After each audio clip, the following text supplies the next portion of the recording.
A Defensoria entende que a conciliação ela é positiva em razão de dois aspectos. Em primeiro lugar, porque as pessoas podem participar do processo de tomada de decisão. Então, se você está numa mesa de negociação, você é um sujeito ativo no processo. Você contribui para a decisão que vai afetar a sua vida. Você não é um sujeito passivo, você não fica esperando uma decisão de um ator externo que vai afetar a sua vida, né? E em segundo lugar, porque a possibilidade de se alcançar um acordo representa uma solução muito mais rápida do que aguardar um processo judicial. Um processo judicial no Brasil hoje, passando por todas as instâncias recursais, vai durar no mínimo 7, 8 anos.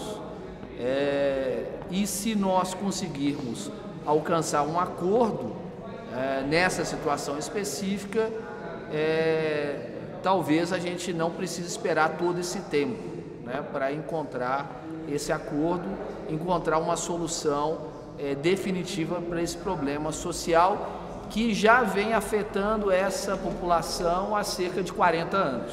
O papel da Defensoria Pública da União é defender os direitos, os interesses da população que a gente chama em direito a população hipossuficiente, ou seja, aqueles que têm menos recursos econômicos, menos recursos intelectuais para se envolver nessa disputa.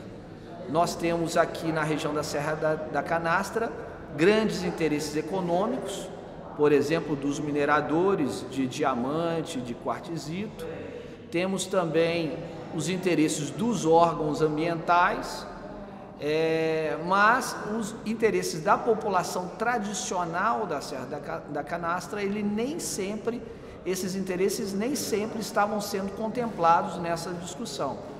Então, na Defensoria Pública da União, nós entendemos que nós temos um papel fundamental de fazer a voz dessas comunidades ser ouvida em todo esse debate. Nós temos uma limitação no número de defensores públicos federais. Eu estou praticamente sozinho envolvido nesse projeto, mas eu tenho procurado vir aqui na região regularmente, tenho contado com o apoio de outros órgãos, com o apoio da OAB, com o apoio da própria Justiça Federal, para estar aqui regularmente e ter um contato frequente com essa população, para que eu possa perceber como que a coisa está caminhando, como que a coisa está desenvolvendo. Eu acredito que sobretudo nesse contato próximo com a sociedade que nós percebemos os problemas reais. Problemas reais precisam ser percebidos conversando diretamente com as pessoas afetadas e não somente estudando livros e desenvolvendo teses jurídicas em cima daquela questão. Teses jurídicas serão defendidas, mas a partir desse contato próximo com a realidade social. Nós temos total interesse em conhecer mais esses depoimentos, mesmo porque eles podem ser agregados como provas dentro desse processo judicial coletivo que está em curso. Se eventualmente nós não chegarmos a um acordo, ou mesmo no processo de conciliação, esses depoimentos podem ser fundamentais para a tomada de decisões em todo esse contexto, né? Então, nós temos interesse, se for possível disponibilizar esses depoimentos, nós temos interesse em conhecê-los. No processo judicial coletivo, nós trabalhamos muito com situações paradigma ou situações exemplo. Às vezes, a situação de uma pessoa, ela é o exemplo de uma situação que atinge várias outras pessoas. né? Então é muito importante que nós conheçamos esses depoimentos, tá? A Defensoria Pública, ela pode atuar de duas formas. Ela pode atuar tanto enfrentando individualmente essas situações, mas também pode enfrentar esse problema coletivamente, como a gente está fazendo. Se aquela situação ela é muito específica, a recomendação é que ela seja tratada individualmente. Agora, nós temos um problema muito grave aqui na região da Serra da Canastra, que é, a partir de 2005, os órgãos ambientais, o Instituto ICMBio, começou a adotar um entendimento de que o parque tinha uma área muito superior à que ele efetivamente tem.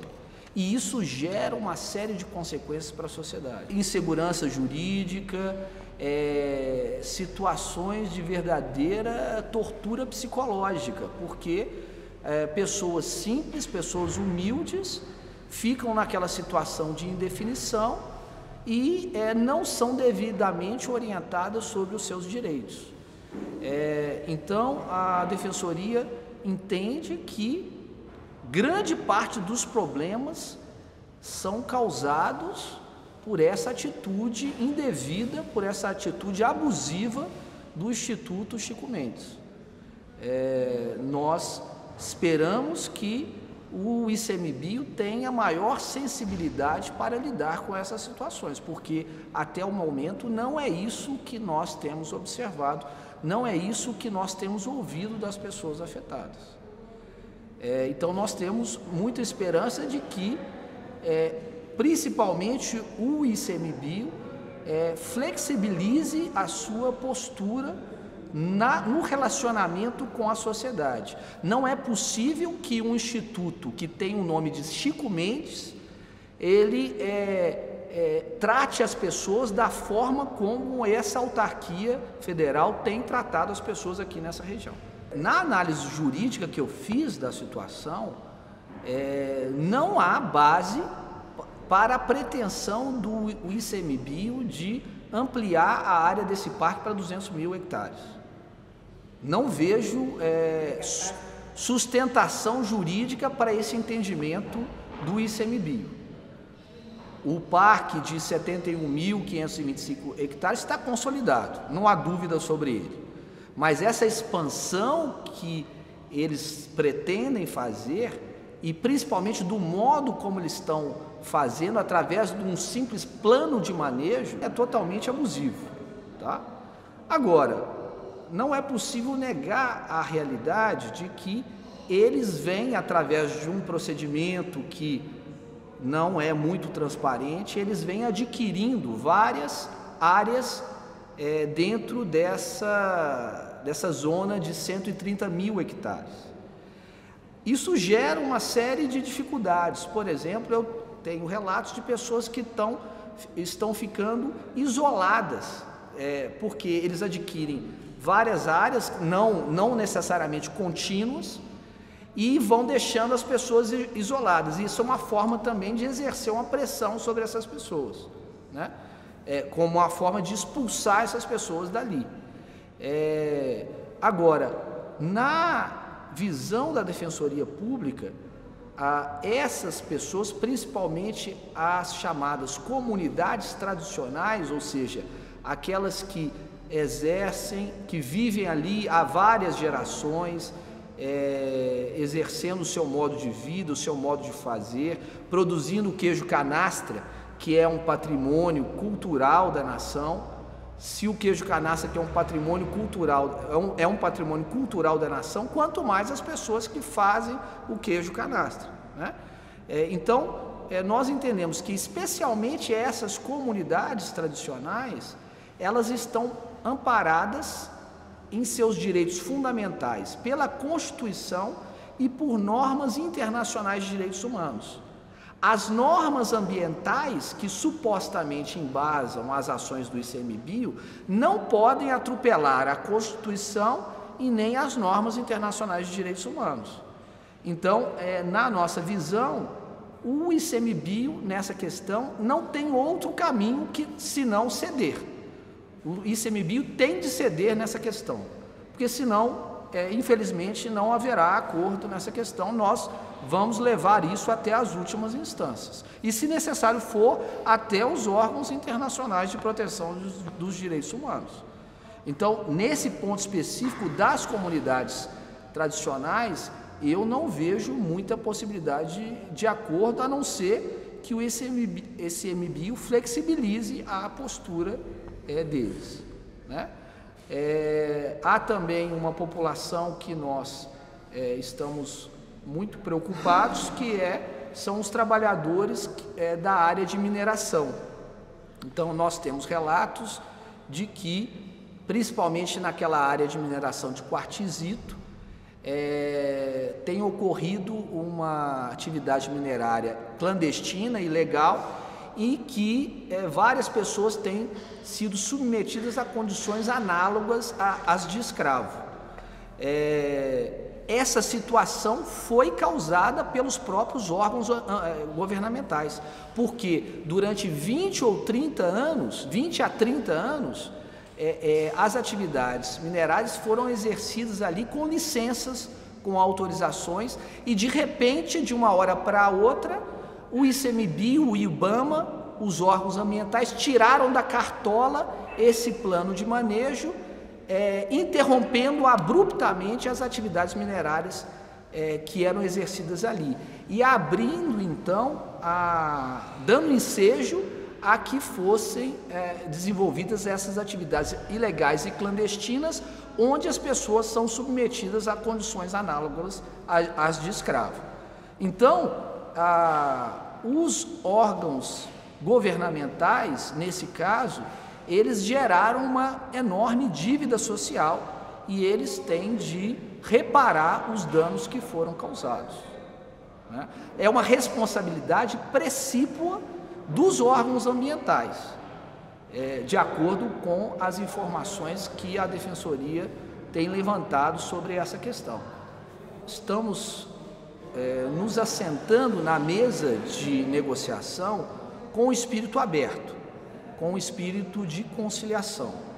Então, desde que seja encontrada alguma forma de contemplar a situação das comunidades tradicionais e a situação desses trabalhadores submetidos a condições análogas às de escravo, nós temos total abertura para dialogar e encontrar uma solução para essas questões. Nós temos, inclusive, trabalhado para facilitar a aquisição de determinadas áreas pelo ICMBio, para compor o parque dentro dessa extensão aí de 200 mil hectares, mas esperamos também da parte do ICMBio uma boa vontade para tratar dessas outras questões que para nós são essenciais. Elas não podem ser deixadas de lado. Nós temos por enquanto, uma expectativa boa em relação a esse projeto de conciliação, porque nós temos visto, sobretudo, a disposição da Justiça Federal de conduzir de uma forma adequada esse processo de conciliação. Enquanto nós continuarmos vendo essa disposição da Justiça Federal de trabalhar com todos os interesses e, sobretudo, com os interesses que estão sendo defendidos pela Defensoria Pública da União, nós vamos continuar participando desse processo de conciliação. Essas situações antigas, talvez elas terão de ser trabalhadas individualmente, né? Não dá para você fazer uma generalização de todas as situações, né? Então, agora, eu acho que existe uma oportunidade agora muito boa de que o problema seja enfrentado daqui para frente. Falta a boa vontade, muitas vezes falta a boa vontade dos órgãos governamentais para lidar com essa situação. É essa visão de que o ser humano não faz parte do meio ambiente, né? Então, porque dentro da ideia jurídica de parque nacional, em princípio, o parque nacional é incompatível com a presença humana. Você teria de ter uma natureza ali intocada. É uma ilusão, um idealismo bobo, né? Na minha visão, né? E aqui na Canastra, essa situação é emblemática. Por exemplo, já há provas, já há estudos que provam que, se não manejar a terra, por exemplo, a questão do fogo, se você não colocar um fogo controlado em determinadas áreas, o mato ele cresce muito, e aí depois, quando vem a época da seca e cai uma faísca, ou cai um raio, ou até alguém mal intencionado coloca fogo, controla, vira um incêndio controlável, como esse que atingiu esse ano, né, que atingiu cerca de 40 mil hectares, né? Por que isso acontece? Porque, historicamente, o ICMBio não reconhece as práticas tradicionais. Começa dentro da área de controle do ICMBio. Aí, quando o fogo vem, atravessa e entra na propriedade da pessoa, ele multa ele. Mas peraí, então tinha de primeiro se automultar, né? Porque o fogo começou lá dentro. Você está entendendo? Entendi. Então, essas atitudes abusivas, isso está no imaginário das pessoas, né? Não é uma coisa, não é um problema abstrato. Isso é um problema concreto que as pessoas viveram, e aí isso afeta todo o diálogo que existe hoje. Então, hoje por exemplo, que esse diálogo seja feito de uma maneira tranquila, não tem como.